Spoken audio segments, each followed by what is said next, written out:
Bismillahirrahmanirrahim. Assalamualaikum warahmatullahi wabarakatuh. Asyhadu an la ilaha illallah, asyhadu anna Muhammadar Rasulullah. Allahumma sholli ala sayyidina Muhammad wa ala ali sayyidina Muhammad. Kama sholaita ala sayyidina Ibrahim wa ala ali sayyidina Ibrahim bil alamina innaka Hamidum Majid. Sebelumnya kita panjatkan dahulu doa kepada Gusti Allah Ingkang Maha Agung untuk saudara-saudara kita yang telah memberikan sholawatnya lewat infak dakwah kepada channel ini, sehingga channel ini dapat dengan setia hadir dalam ruang-ruang diskusi kalian semuanya ya, hingga detik ini. Alhamdulillah ya. Tentunya dengan sebuah harapan, insya Allah sholawat itu akan tercatat menjadi catatan langit amal soleh bagi mereka dan keluarganya kelak, dan insya Allah akan terbalaskan dengan balasan yang lebih baik lagi. Kemudian pada seluruhnya ya, yang ada di mancanegara ataupun di dalam negeri, aku ucapkan terima kasih kepada pewer-pewer terkasihku atas apresiasinya ya. Tentunya dengan sebuah harapan semoga selalu always dan tidak pernah never tetaplah bertumbuh menjadi pribadi yang anti skip dan anti download, tanpa ada rasa bosan. Aku selalu mengulang-ulang untuk memberikan ya pengingat lah ya, bisanya hanya seruan morality. Kalau secara yuridis nggak ngerti aku gimana caranya ya, apa itu yang istilahnya rekod itulah, nggak ngerti aku ya. Aku hanya bisa menghimbau saja, bagi yang berkenan silahkan, dan aku akan sangat suka, sangat mengapresiasi bila kalian ingin mengambil peran dalam dakwah, silahkan di share, tapi link YouTube-nya itu yang di share, jangan diunduh, dipotong-potong, lalu diunggah ulang, kan jadi mau kemana arahnya juga jadi nggak seperti yang aku sajikan kan gitu ya. Semua itu tidak lepas dari tujuan ya. Ketika aku bikin video itu mesti ada goalnya, kemana yang aku mau. Nah, kalau sudah dicolong kemudian dipotong-potong nggak karuan, kan bisa lepas, bisa lose dari yang aku mau gitu. Yang bikin video aku, terus yang kamu gunakan untuk semaumu, kan ya nggak baik lah ya. Karena aku juga kan punya punya misi, punya tujuan, bagaimana kajian-kajian ini aku hadirkan ke publik itu tentunya seperti yang aku mau dong pembentukannya ya. Oke, jadi silakan saja semuanya kalian. Dan aku ulangi lagi, aku justru senang kalau kalian mau ambil bagian dalam dakwah, tapi dengan cara men-share link-link kajian ini sebanyak mungkin, terserah. Tapi aku ingatkan, jangan diunduh, dipotong nggak karuan lalu diunggah ulang. Ya, oke. Ya, seruan moral bisanya ya. Kalau mau bikin copyrightnya nggak ngerti aku gimana, ribet gitu ya. Oke, selanjutnya kalian semuanya aku tidak bisa juga sebutkan satu persatu atas kebaikan doanya untukku. Semoga kebaikan doanya juga tercurahkan bagi yang mendoakan. Sebagai sesama saudara muslim, kita saling mendoakan dalam kebaikan, dan insya Allah doa-doa kita bagian dari doa-doa yang diijabahi. Amin amin ya rabbal alamin. Setelah melampaui akhir pekan dengan kajian-kajian yang relatif lebih ringan, kita akan masuk lagi dalam kajian-kajian yang serius ya, yang serius dengan tajuk ini debatable-nya banget ini ya, dengan tajuk, sebentar,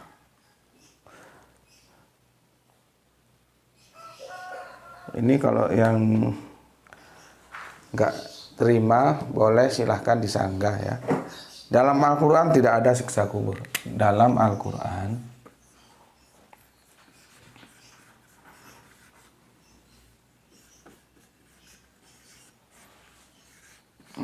Al-Quran ya tidak ada bentar.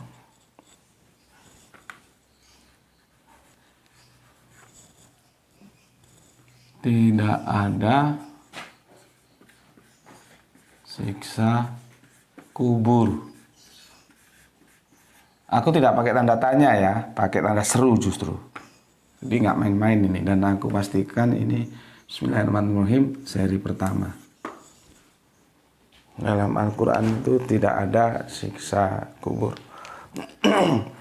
Polemik ini sudah cukup marak ya, dan semua saling mengajukan argumentasinya ya tidak ada masalah, monggo silakan saja. Aku perlu guiding supaya jelas ya. Objek kita Al-Quran, kita belajar Al-Quran ya. Jadi tajuknya dalam Al-Quran tidak ada siksa kubur. Jadi maksudnya Al-Quran tidak menginformasikan tentang siksa kubur, gitu ya. Jangan digeser. Ini polemiknya bukan siksa kubur itu ada atau tidak, nggak ke sana. Ingat waktu aku menjelaskan apakah Isra Mi'raj itu seperti yang kita bayangkan, itu ada berapa episode? Kalau nggak salah 12 episode itu kita kaji kan. Kalau Isra-nya dalam Al-Quran ada surat Al-Isra ya, itu pun sebetulnya, tapi aku masih berpikir apakah itu, karena kalau aku ungkap tentang Isra itu juga nanti masih dipertanyakan itu. Tapi setidak-tidaknya ya sudahlah. Isra itu ada ya, seperti apa yang sudah kita kaji ya. Kita berhenti di situ dulu, nggak terus melakukan kritik ke dalam ya. Mi'raj nggak ada. Yang kita diskusikan Al-Quran tidak menjelaskan tentang Mi'raj, bukan Mi'raj itu ada atau tidak. Ini pahami dulu kerangka berpikir yang aku tawarkan. Kalau enggak nanti kacau balau lagi. Ya, waktu kita bahas Mi'raj, Isra itu diinformasikan oleh Al-Quran. Tapi Mi'raj itu tangga naik, tangga lah ya, alat naik itu Mi'raj, tapi supaya gampang kita sebut tangga. Al-Quran sama sekali bungkam tidak menjelaskan tentang Mi'raj. Kalau Isra-nya oke gitu. Kan sudah kita bahas itu ya, yang ada 11 atau 12 episode. Itu kan sama dengan ini yang mau aku tawarkan ke kalian. Kita tidak membicarakan Mi'raj itu ada atau tidak. Yang kita bicarakan Al-Quran tidak menginformasikan tentang Mi'raj. Nah, nanti itu kemana? Ke hadis. Dan sudah kita bahaskan. Jadi bukan Mi'raj itu ada atau tidak, nggak begitu. Ya. Sama dengan ini. Ini tidak dalam konteks belajar atau mengkaji siksa kubur ada atau enggak. Enggak. Objek kita Al-Quran. Dalam Al-Quran tidak ada siksa kubur. Perhatikan, aku pakai tanda seru bukan tanda tanya. Kok percaya diri banget? Iyalah, orang belajar kok. Makanya aku ingin kalian belajar supaya kalian percaya diri. Kalau nggak belajar nggak bisa ya. Orang bilang oh sombong amat, itu kan penilaian dia, terserah dia juga. Kita mau ngatur dia juga nggak bisa. Bebas-bebas saja orang menilai. Karena memang faktanya sombong dan percaya diri itu beda-beda tipis. Hanya si personal itu yang tahu. Ya. Artinya lagi jangan gampang-gampang menilai orang oh sombong. Enggak begitu. Seperti gue ini, gue percaya diri dan gue ingin membuat kamu juga percaya diri. Lewat apa? Lewat pendidikan, lewat belajar, lewat ngaji. Supaya kamu berpengetahuan. Kalau kamu nggak berpengetahuan ya kamu lolak-lolok goblok wae kon. Ya. Oke, aku minum kopi morning dulu. Ini pada subuh kita langsung naik ini supaya waktunya nanti nutut ya. Bismillahirrahmanirrahim.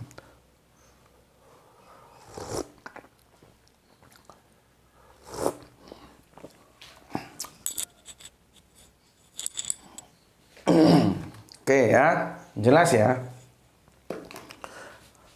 Awalnya itu begini, aku cerita behind screen-nya dulu. Kalian mesti juga pernah lah dapat itu video ya. Video itu intinya itu tentang ada anak masih muda, laki-laki, kalau di deskripsinya itu dikubur ya. Terus nggak tahu, aku juga lupa sebabnya apa itu. Anak laki-laki itu harus digali lagi kuburnya. Sebabnya apa aku lupa, karena aku sudah lama dapat video itu ya. Nah, begitu digali, jasadnya itu sudah gosong-gosong, sudah babak belur, dihajar gitu ya. Seperti orang dipukul, di segala macam lah, keluar darah dari hidung gini-gini. Dan videonya itu kalau lihat postur tubuh genetikanya itu bukan Indonesia tapi Barat Tengah sana. Orang-orang Barat Tengah. Ya. Ya kalau kita lihat videonya sih yang ngeri ya, babak belur gitu kok, sampai rambutnya warna hitam jadi putih ya, sininya lebam semua, dihajar gitu. Seperti tadi aku bilang, aku lupa ya, oleh sebab karena apa kok makamnya itu setelah mati dimakamkan terus digali lagi, itu nggak tahu. Yang jelas setelah digali lagi kondisi fisiklinya sudah hancur lebur, babak belur ya, dikebukin nggak karu-karuan. Nah, video itu diunggah oleh mereka ya, yang tujuannya sih untuk menunjukkan ini loh siksa kubur gitu. Ya kalau kita lihat yang ngeri ya. Tapi sebagai orang yang berpikir rasional, masa kita mau ditakut-takuti sama video seperti itu? Kan ya enggak ya. Ya enggak. Sama seperti kita sekarang beli rokok ya. Beli rokok itu kan digambarin yang paru-paru lah, yang tenggorokan kanker lah, yang segala macam lah. Itu kan sama aja menakut-nakuti mereka-mereka yang merokok. Dan buktinya mereka juga nggak takut. Jadi karena mereka bukan anak kecil kok ditakut-takuti sama gambar orang kena paru-paru, kena kanker tenggorokan sampai ada yang dibor itu kan. Itu sebuah kebijakan yang nggak jelas kelaminnya. Nggak laki, nggak perempuan. Kalau laki jelas, perempuan jelas. Ini nggak laki, nggak perempuan. Kebijakan-kebijakan sorry, mereka yang punya stakeholder tentang itu ya, rokok digambarin orang berpenyakit seperti itu kebijakan ambigu ya, jenis kelaminnya nggak jelas, apa laki apa perempuan gitu, kebijakan seperti itu. Kalau memang rokok itu nggak boleh ya, kita nggak berbicara sudut teologisnya lah ya, sudut humanisnya saja nanti dengan kebijakan politis, karena itu nanti harus ada hukum ya, pemerintahan ya.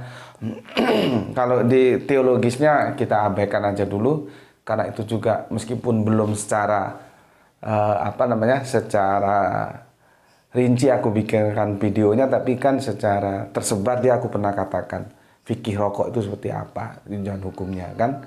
Kita abaikan saja dulu, kita bicara dalam konteks humanisme saya. Kalau memang kebijakannya nggak boleh ngerokok karena biaya negara untuk ngobati orang yang sakit karena rokok itu tinggi, ya sudah dilarang saja. Nggak ada pabrik rokok, semua tutup. Udah siapa opo cari, kata kami orang Jawa Timur, tutup aja.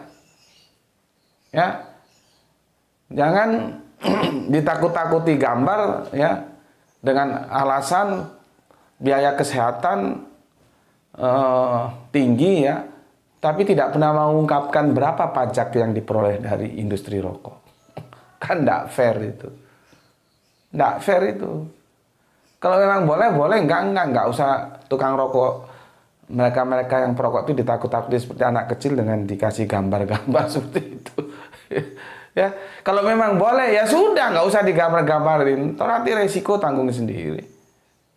Ya, karena di situ kalaupun ada, aku juga nggak pernah mengkritisinya secara lengkap berapa biaya apa memang ada yang dikeluarkan oleh pemerintah untuk mengobati orang yang sakit karena rokok sehingga rokok harus diperlakukan seperti itu ya. Terus berapa pajak yang diperoleh dari penjualan rokok? Sekarang kan rokok mahal, ya. Itu kan harusnya diaudit dan itu dikomparasi ya. Apakah plus, apakah minus, surplus, apa enggak, ya. Namun demikian, seperti aku bilang tadi, kebijakannya kebijakan nggak jelas atau kebijakan banci lah, nggak laki, nggak perempuan, jenis kelaminnya nggak jelas.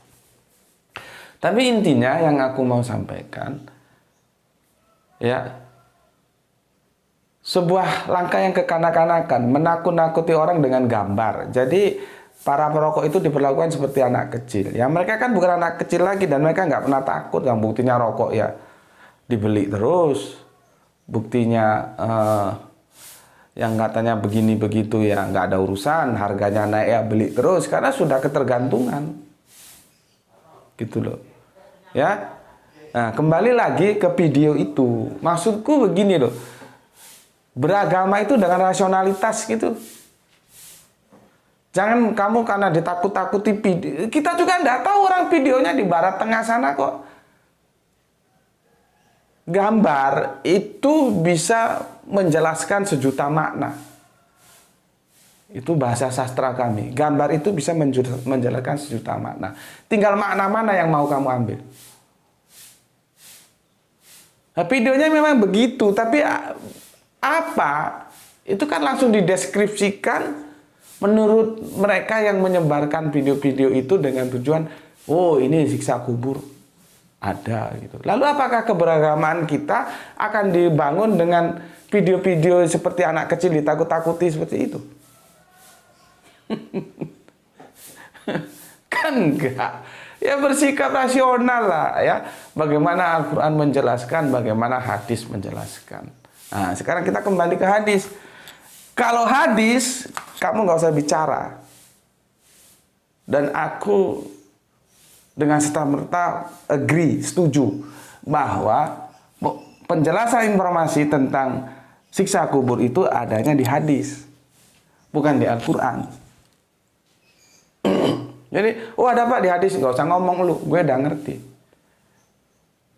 Ya, perilaku hadis itu debatable. Dia tidak absolut seperti Al-Quran. Seperti hadis Kanjeng Nabi Muhammad Mi'raj katanya, ya, karena Mi'raj menurut mainstream itu naik ke langit. Terus nanti yang dijadikan argumentasi surat An-Najm, padahal surat An-Najm itu nggak kemana-mana ya di bumi ini. Kan kita sudah dekonstruksi itu terjemahannya tentang jannah. Jannah yang mana itu harusnya dipahami secara isim isim zat, kok dimaknai seperti isim makna. Kan isim itu ada dua, isim zat atau isim makna. Itu berubah nanti. Jannah itu dipahami sebagai taman, bukan surga pada konteks itu. Ya. Karena dipahami setiap jannah menjadi surga, awang-awangnya kemana-mana. Itu dijadikan argumentasi untuk Mi'raj. Padahal itu nggak menjelaskan tentang Mi'raj. Ya, adanya itu di hadis. Gitu loh. Sama dengan ini adanya di hadis. Jadi kalau kamu ada Gus di hadis, kono ora usah ngomong, aku sudah ngerti kalau di hadis itu ada. Ya. Oke, kita kembali lagi masalah video tadi itu. Itu video sudah cukup lama itu, ya. Kemarin di grup ini di grup ceritanya di grup PA ada teman aku unggah itu. Jadi video itu diunggah, narasinya tetap sama, ya, ya intinya ini loh siksa kubur gitulah ya. Terus aku kasih komen, gitu loh, kasih komen. Akhirnya di antara kami saling diskusi dan itu enak diskusinya, santai gitu loh. Meskipun dia punya pendapat A, aku punya pendapat B, enak berjalan. Ya persahabatan lah orang namanya diskusi kan, setuju juga monggo, nggak setuju juga nggak apa-apa. Tiba-tiba karena itu di grup ada teman lain yang masuk, gitu loh. Yang masuk tanpa tanpa mendung tiba-tiba hujan. nggak nggak nggak babi pun langsung aku dihajar ingkar sunnah. Karena aku ngomong itu adanya di hadis, di Al-Quran nggak ada, gitu loh. Inilah salah satu bentuk ketidaksiapan kita dalam diskusi, itu harus diperhatikan.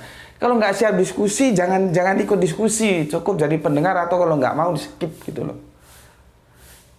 Karena sesuatu yang tidak elegan ketika orang tidak sepemahaman dengan kita lalu dikasih stempel seolah-olah dia paling punya stempel, paling banyak stempelnya, sesat, ingkar sunnah, gitu.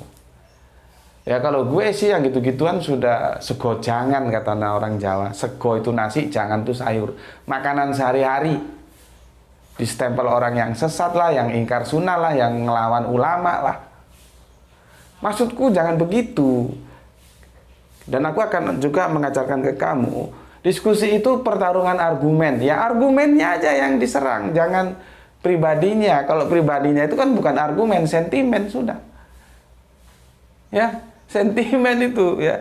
Dan yang menstempel aku ingkar sunnah, ya, ini bisa lama-lama bisa jadi ingkar sunnah gitu. Itu kan gaya bahasa halus aja, sebetulnya dia sudah menstempel aku ingkar sunnah. Itu kalau lihat namanya itu dia punya gelar-gelar ya orang pernah kuliah lah.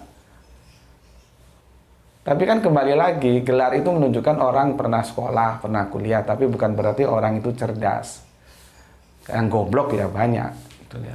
Seperti itu, kalau dia cerdas, dia melawan aku dengan argumen, bukan sentimen. Ya, bukan langsung stempel ingkar sunnah gitu. Aku bilang lah, kalau aku ingkar sunnah, matamu lihat nggak aku ini sholat? Orang itu tidak bisa sholat hanya bermodalkan Al-Quran, tidak bisa. Karena Al-Quran itu hanya perintah. Kita diperintah sholat. Teknisnya itu ada di sunnah Kanjeng Nabi. Bagaimana orang yang dia juga sholat terus mau distempel ingkar sunnah? Kan tidak mungkin gitu loh ya. Ya itulah karena apa? Kita itu kadang-kadang tidak mau memawas diri dulu, sehingga jangan ada goblok di antara kita, atau kebodohan itu harus bertepi. Jangan biarkan kebodohan itu tidak bertepi. Kalau kamu siap diskusi, masuk. Kalau enggak, jangan masuk. Jadi penonton kayak nanti setuju monggo, enggak setuju enggak apa-apa. Jangan masuk, kamu stempel orang semaumu sendiri. Ya, aku enggak ajarkan ke kalian seperti itu. Itu enggak elegan, enggak smart, ya. Itu otaknya otak orang-orang goblok yang tukang main stempel seperti itu. Ya. Oke. Akhirnya setelah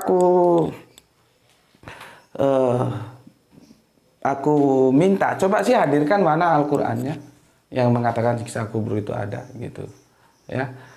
Terus dia hadirkan, ya.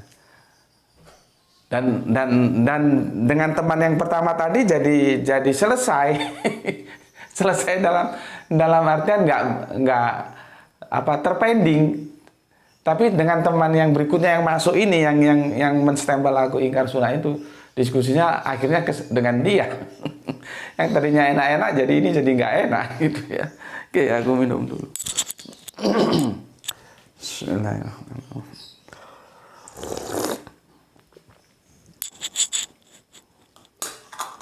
Oke, setelah aku minta, coba gini, tolong aku dikasihkan referensinya kalau kamu bilang bahwa di Al-Quran itu ada menjelaskan tentang siksa kubur. Dan dia kirim. Dan aku tahu itu Kompas. Jadi kan mainstream memahami siksa kubur itu ada, ya. Terus dukungannya di Al-Quran mereka cari. Dia ini, ya, si Dr. Andes ini, itu aku copy paste karena aku lihat sekarang kan terbuka. Aku googling, oh pendapat ulama-ulama seperti ini, ustaz-ustaz seperti ini, kiai-kiai seperti ini. Nah, dia kopas ke sana, tapi otaknya kosong. Aku suruh coba, itu ada berapa ayat. jelaskan satu aja, pilih yang paling gampang kamu jelaskan ke aku. Nanti aku ganti menjelaskan ke kamu bahwa itu tidak seperti yang kamu duga. Gitu. Ya, dia mengajukan ini.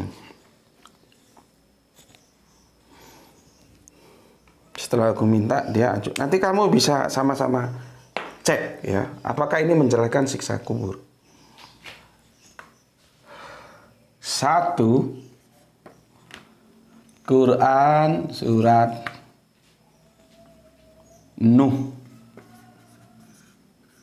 71 ayatnya 25. Ya. Nih. 2. Quran surat Al-Hijr. Surat Al-Hijr 15 ayatnya 74. Ke banyak dia mengirim ini. 3. Quran surat Ghafir ya. Ghafir, waduh ini sudah matahari, kita bertarung cepat dengan matahari ya, karena aku tulis gak nampak nanti ini. Ghafir 40 ayatnya 46 ya. Itu yang ketiga. Yang keempat Quran surat Al-Burud. Suratnya Al-Burud itu ke 85 ayatnya ke 10 ya. Itu yang keempat. Yang kelima ya, Quran surat At-Taubah, surat yang nggak ada bismillahnya ini, surat yang ke-9 ayatnya 101 ya. Nggak cukup ya. Yang ke-6 sini ya, atau sini aja ya, sini nggak nampak, sudah kena sinar. Yang ke-6 Quran surat Al-Anfal. Surat Al-Anfal 8 ayatnya 50. Yang ketujuh sudah selesai, 6 dia sampaikan. Ingatku 7 ya, sebentar. Jadi ini ayat-ayat yang diajukan ya, yang kata dia nih, Al-Quran menjelaskan tentang siksa kubur gitu ya. Katanya ada di situ ya. Berapa ayat yang diajukan? Coba aku cek dulu. Nanti kamu bisa cek. 7 Al-An'am sudah. Oh belum ya. Quran surat, betul ini kurang ini. Al-An'am ya, surat Al-An'am ayatnya 93 ya. Al-An'am belum ya. Al-An'am itu surat yang keberapa, coba kita lihat. Duh, kena apa ini, kena kurang kopi jadi batuk terus, atau kebanyakan kopi. Al-An'am itu surat yang ke-6. Nah, ini. Oke.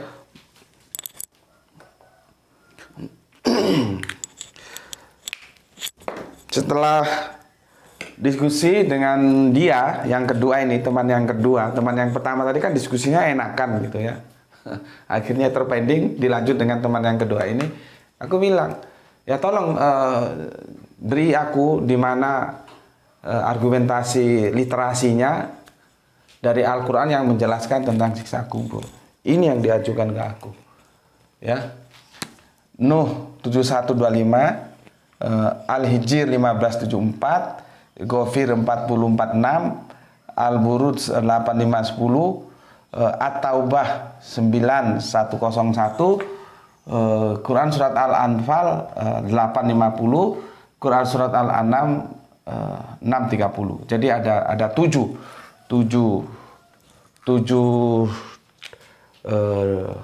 dalil ya, yang menurut dia nih ini menjelaskan tentang adanya siksa kubur dalam Al-Quran ya, dalam Al-Quran. Perhatikan konteks kita Al-Quran ya, bukan siksa kubur ada atau tidak. Konteks kita Al-Quran itu menjelaskan siksa kubur atau tidak begitu.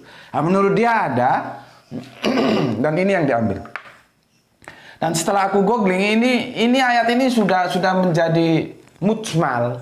Mujmal itu umum, digunakan oleh para ulama. Kalau gue kan baru jadi gue biasanya nggak minder.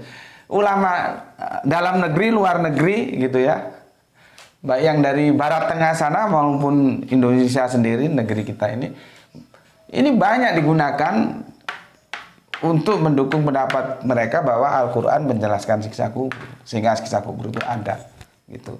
Jadi ini sudah mujmal, nggak sesuatu yang baru gitu loh ya. Apa karakteristik pemikirannya seperti ini. Jadi dia kopas aja. Dan itu semakin nampak, aku bilang, oke, monggo. Jadi aku nggak langsung bantah. Nggak, aku hanya minta, oke, monggo, tolong deskripsikan ayat ini kalau dia menjelaskan tentang siksa kubur. Ya, tolong deskripsikan. Aku tunggu-tunggu, dia nggak mampu mendeskripsikannya. Akhirnya aku potong. Sudahlah, nggak usah semua. Pilih salah satu ini atau satu saja yang mana yang kamu gunakan sebagai argumentasi literasimu untuk mengatakan bahwa Al-Quran menjelaskan informasi adanya siksa kubur mana. Enggak juga ada. Coba. Itu seseorang dengan gelar akademik Dr. Andes. Jadi artinya kalian jangan terlalu silau. Gelar itu hanya bukti. Katanya Kang Mas RG itu dia pernah sekolah. Apa dia punya otak cerdas dibuktikan dengan gelar? Enggak, yang gelar-gelar itu yang goblok-goblok juga banyak, bodoh-bodoh. Yang dikasih tahu itu nggak tahu, nggak mau tahu itu ya banyak gitu loh. Jadi kalaupun kamu punya duit ya, secara ekonomi dilebihkan rezekinya oleh Allah, kamu atau anak-anakmu sekolahkan yang tinggi. Sekolahkan yang tinggi. Ya, semampu mungkin. Sekolahkan. Namun demikian kalau tidak pernah merasakan berlebih ya, artinya di bawah rata-rata atau rata-rata secara finansial, secara ekonomi, ya tentunya nggak bisa ya. Sekarang pendidikan itu mahal ya. Di sini aja yang justru pondok-pondok di sini tuh jarang yang orang sini. Jarang. Yang kita pernah bahas itu sebetulnya mau melaksanakan perintah agama untuk jangan lupa terhadap peran pendidikan atau membisniskan pendidikan yang berlabel agama. Pondok-pondok di sini ya, kalau bapaknya kelas UMR enggak mampu wis. Aku kan sering ngobrol dengan mereka. Ya, jangankan masukkan pondok anaknya dua, satu aja enggak mampu. Biayanya itu dengan UMR itu lebih tinggi biayanya satu anak pondok. Jadi salah satu sisi kita ikut senang banyaknya lembaga-lembaga pendidikan, tapi salah satu sisi juga ya, tapi bagaimana ya, hukum ekonomi itu berlaku sih. Kalau orang Jawa bilang rupa nggawa rega. Rupa itu membawa harga. Kalau rupanya begini harganya ini, kalau rupanya ini harganya ini, kalau rupanya itu harganya itu. Jadi kalau mau mendapatkan pendidikan yang baik, ya harganya ya baik juga gitu. Kalau pendidikannya buruk, harganya buruk. Kira-kira gitu lah. Jadi dia korelasinya linier antara rupa dan harga ya. Ya bagaimana lagi, memang dunia bisnis begitu, kalau itu dikelola secara bisnis. Jadi tidak mungkin kalau apalagi kelas-kelas seperti aku mau memasukkan anakku ke pondok itu ya, enggak lah ya. Nah, kalau sudah begitu harus ambil jalan pintas.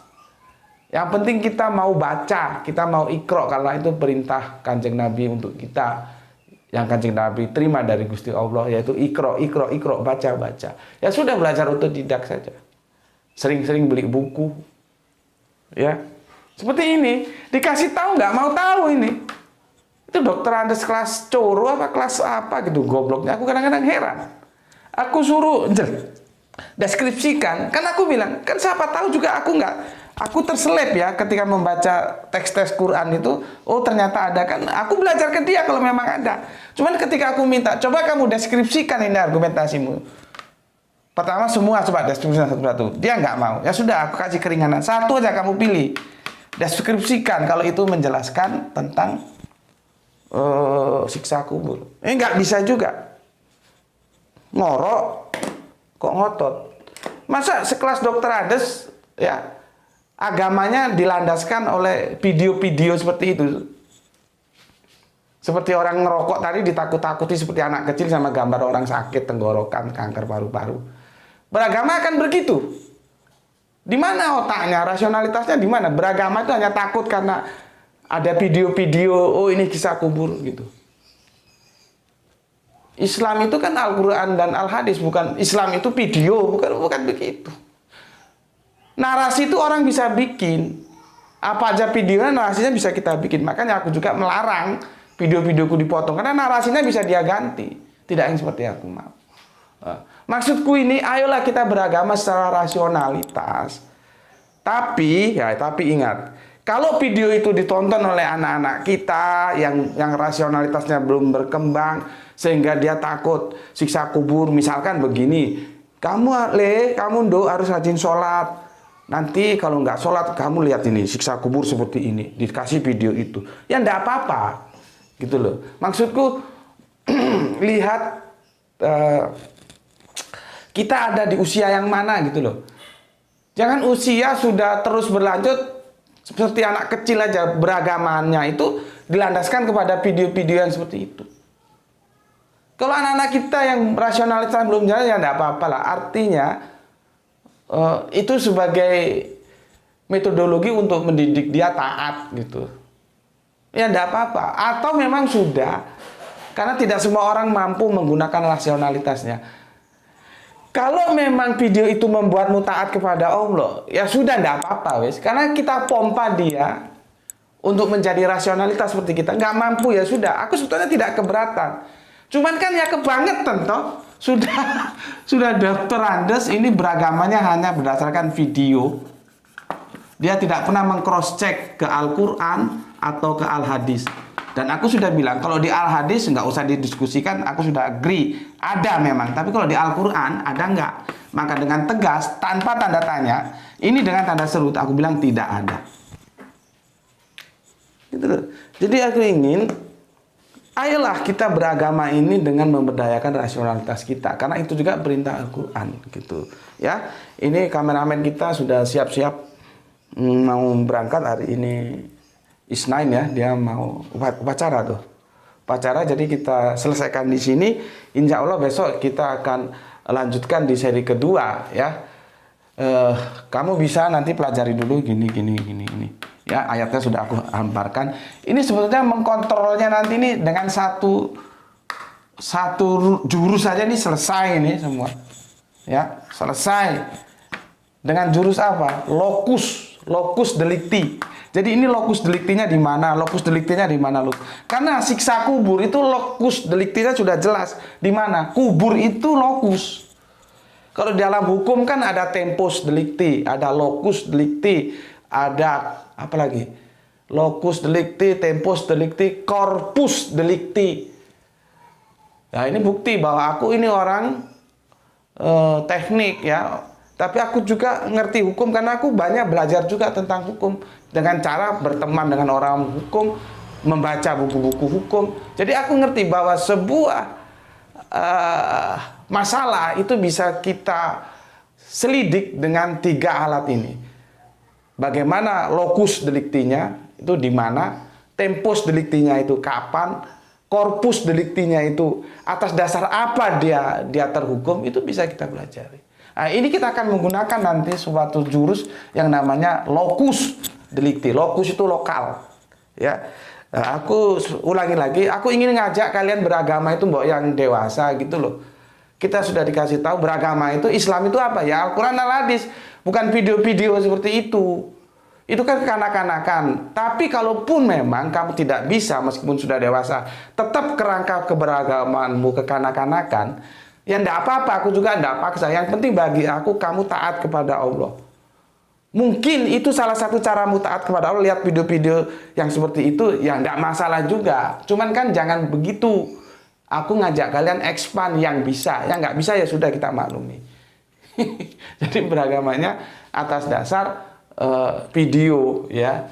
Kalau itu menjadikanmu taat kepada Allah, takut untuk berbuat dosa, ya enggak ada masalah. Cuman aneh saja ya, sudah bergelar dokter terus kok masih begitu. Oke, di sini dulu ya. Insya Allah nanti akan kita lanjutkan di seri kedua ya.